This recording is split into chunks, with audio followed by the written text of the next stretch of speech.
દ્રાવ્ય પદાર્થ અદ્રાવ્ય પદાર્થ જોયા, બરાબર. હવે આપણે કેટલાક પદાર્થો એવા છે, બરાબર, કે અહીંયા એક સંચો છે, ખીલી છે, આ શું છે? પેન્સિલ. શાની બનેલી છે? આ લાકડાની. કચરો. અને આ શું છે? પાંદડું. હવે આ બધાને આપણે વારાફરતી પાણીમાં નાખીશું. તમારે ખાલી અવલોકન કરવાનું, બરાબર, કે કયા પદાર્થ પાણીમાં ડૂબી જાય છે, કયા પદાર્થ પાણી ઉપર તરે છે. ચાલો, સૌથી પહેલા આપણે નાખીએ આ.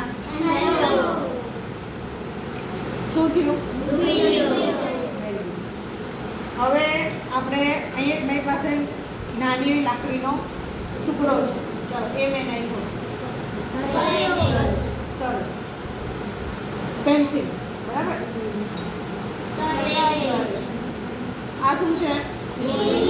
લોખંડની ખીલી. ડૂબી ગયું. આ શું છે?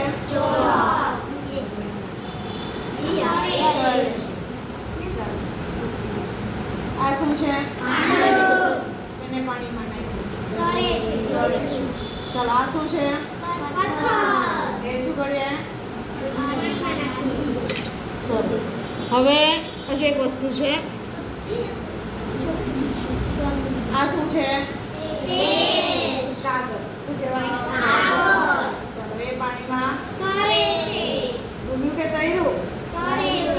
તરે છે, બરાબર છે. તો આના પરથી આપણે શું શીખવાનું કે કેટલાક પદાર્થો એવા છે કે જે પાણીમાં ડૂબી જાય છે અને કેટલાક પદાર્થો એવા છે કે જે પાણી ઉપર તરે છે, બરાબર. હવે એનું કારણ શું એ તમે આગલા ધોરણમાં ભણશો, બરાબર. એ ગુણતા વિશે તમારે ભણવાનું આવે, બરાબર. એટલે આ એક બીજો પદાર્થનો ગુણધર્મ કે કેટલાક પદાર્થો પાણી પર તરી શકે છે તો કેટલાક પદાર્થો પાણીમાં